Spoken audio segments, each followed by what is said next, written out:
November 29 యోహాను సువార్త 20వ అధ్యాయము 14 నుండి 18 వచనములు.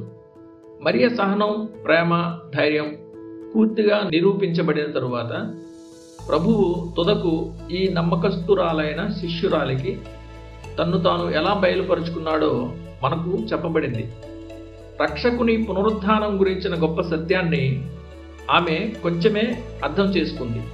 అయినా ఆమె అందరికంటే ఎక్కువగా ఆయన్ని ప్రేమించి ఆయన్ని హత్తుకోవాలని ప్రయత్నించింది. ఆమె తన ప్రతిఫలాన్ని పొందుకుంది. ఆమె నేత్రాలను తెరవడానికి ఒక్క మాట చాలు.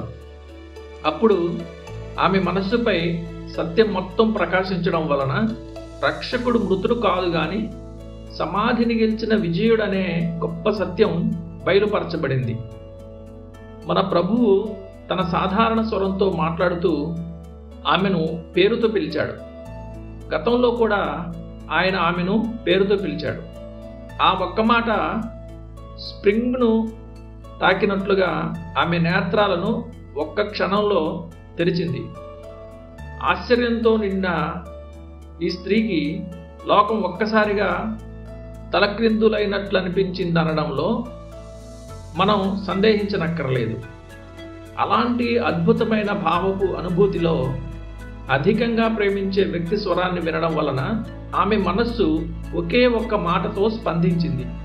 అదే రబ్బుని లేక ప్రభువా. నమ్మిన తన ప్రజల పట్లున్న యేసుక్రీస్తు అపరిమితమైన కనికరం ఈ వచనంలో అద్భుతంగా బహిర్గతమైంది. మన బలహీనతల అనుభూతితో ఆయన తాకబడగలడు. మన శరీర నిర్మాణం ఎంత బలహీనమో, మన మనస్సు ఎంతగా బాధను దిగమింగుకొన్నదో ఆయనకు తెలుసు. ఆయన తన పట్ల మరియు తన వ్యక్తిత్వం పట్ల నిజమైన, స్వచ్ఛమైన, హృదయపూర్వకమైన, ధైర్యమైన, విడనాడని ప్రేమను చూసినప్పుడు అవగాహన రాహిత్యపు చీకటిని, అవగాహన మందగమనాన్ని ఉపేక్షించగలడు. ఆయన తన్ను తాను మగ్దలేనే మరియకు బయలుపరుచుకున్నప్పుడు ఆమెతో వ్యవహరించిన తీరులో మనం దీన్ని చూడగలం. ఆయన తన మరణం తరువాత తిరిగి లేస్తానని పదే పదే చెప్పిన మాటలను, తరచూ మరచిపోయిన ఆమె బలహీనతను ఆయన దయతో క్షమించాడు. ఆమె గాఢమైన బాధ పట్ల సానుభూతితో ఆమె ప్రేమకు సమృద్ధిగా ప్రతిఫలాన్నిచ్చాడు. ఇవన్నీ మనం నేర్చుకోవడానికి వ్రాయబడ్డాయి. యేసు ఎన్నడూ మారడు.